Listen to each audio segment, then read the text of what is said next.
Alright, let's shift our attention to the Scottish poets and early Tudor writers. This is where English and Scottish traditions start to mix, giving us some fascinating experiments in verse. We begin with James I of Scotland, 1394 to 1437. While he was captured by the English for nearly 2 decades, he wrote The King is Quare in rhyme royal stanzas.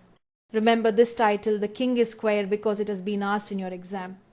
After his release in 1424, he married Joan Beaufort, and the poem reflects both his captivity and his love. Next comes Robert Henryson, 1425 to 1500, one of the most admired Scottish Chaucerians.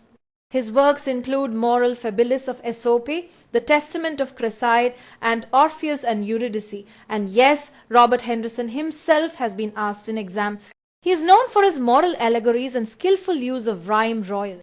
Then we have William Dunbar, 1460 to 1520, often called the chief Scottish Chaucerian. His works include The Golden Targe, The Thistle and the Roise, and the very famous The Dance of the Seven Deadly Sins, which has been asked in exam. Dunbar's verse is vivid, satirical, and packed with energy. Another major figure is Gawain Douglas, 1474 to 1522. He was not only a poet, but also the Bishop of Dunkeld. His major works include The Palace of Honour and King Hart, the latter being important because it was asked in exam. Douglas is also celebrated for his translation of Virgil's Aeneid into Scots verse, one of the earliest in any vernacular. Now, one of the most colourful poets of this time, John Skelton, 1460 to 1529. He was tutor to Prince Henry, the future Henry VIII. Skelton is famous for his biting satires like Why Come Ye Not to Court and The Tunning of Elinor Rumingay. But what really sets him apart is his unique verse form called Skeltonic verse. Yes, that term was asked in exam. It's a deliberately ragged, tumbling, breathless style, almost like spoken word poetry. His line goes, For though my rhyme be ragged, tattered and jagged, you can hear the rhythm, irregular but full of punch. Alongside him, we have other transitional figures.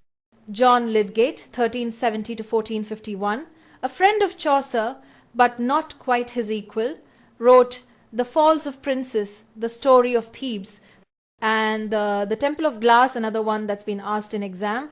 Then there's Thomas Occleve or Occleve, 1368 to 1450, known for the regiment of princes and Lama Les Règles. His works often reflect personal struggles and moral reflection. And finally, Alexander Barclay, 1476 to 1552, who translated Sebastian Brand's The Ship of Fools and also composed certain ecloges, which are among the earliest English pastorals.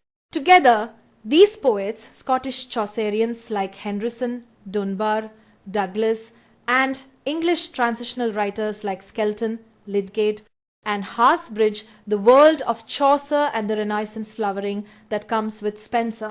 Their experiments in allegory, satire, stanza forms, and vernacular translation set the stage for Elizabethan literature. Alright.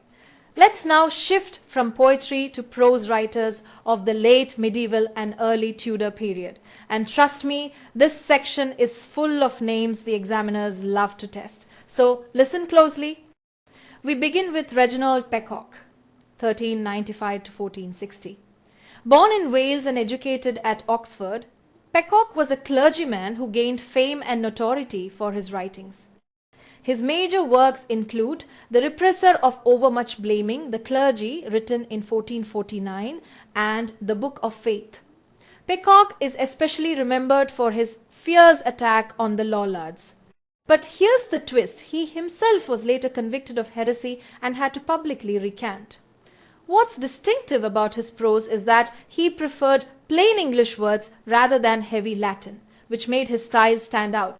Next comes John Fisher, 1459 to 1535, the Bishop of Rochester. He was a strong opponent of Henry VIII's reforms. Fisher's writings include tracts, sermons, and his treatise on the Psalms. His prose is the opposite of Pecock. It's ornate, highly rhetorical, and polished. Sadly, his resistance to Henry VIII led to his execution. He was beheaded after being made a cardinal. Now, let's meet Hugh Latimer, 1491 to 1555. He served as chaplain to Henry VIII and later became Bishop of Worcester. Latimer's prose was plain, direct, and almost bluntly dogmatic. His 2 volumes of sermons, published in 1549, became widely read. But under Queen Mary's reign, his Protestant stance cost him dearly. He was burned at the stake. Now let's turn to a very important Scottish figure, Sir David Lyndsay, who lived around 1486 to 1555. He was not only a poet, but also a knight, a herald, and even held the prestigious office of Leon King of Arms. In Scottish literary history, he is remembered as one of the Renaissance Makar poets, that is, a master poet. His most famous work is A Satire of the Three Estates, and this is something you must underline because it has been asked in exams. It is a morality play. But unlike the purely religious morality plays of the medieval period, Lyndsay's version is both political and religious in tone. The play was written in Middle Scots and was first performed in Cupar Fife in 1552. Just 2 years later, in 1554, it was staged again outdoors in Edinburgh before a massive audience. Though written earlier, the play was not printed in full until 1602, with earlier extracts preserved in the Bannatyne manuscript. So, what was Lyndsay attacking? Quite boldly, he targeted the clergy, the lords, and even the burgh representatives, those who were supposed to uphold justice and governance. In this way, the play stands as both entertainment and social critique, embodying the Renaissance spirit of reform through literature.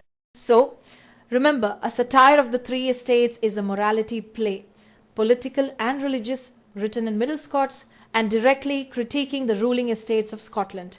Definitely an exam favorite.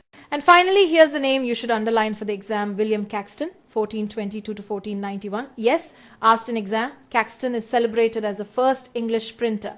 Born in Kent, apprenticed as a London mercer, he spent over 30 years in Bruges, where he began translating French texts.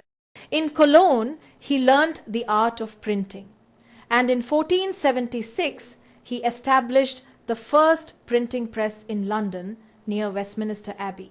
His very first printed book in England was The Dictes and Sciences of the Philosophers in 1477. But Caxton's importance doesn't end there. He revised texts for clarity, printed classics like Chaucer and Malory, and even added personal remarks in his editions. His notable translations include the Recueil of the Histories of Troy, another exam favorite, and The Game and Play of Chaucer in 1474. Altogether, he translated and printed 21 French books and published nearly 100 works. His contributions not only laid the foundations of English printing but also helped standardize the English language itself. So when you think of Pecock, Fisher, Latimer and Caxton, remember the contrasts.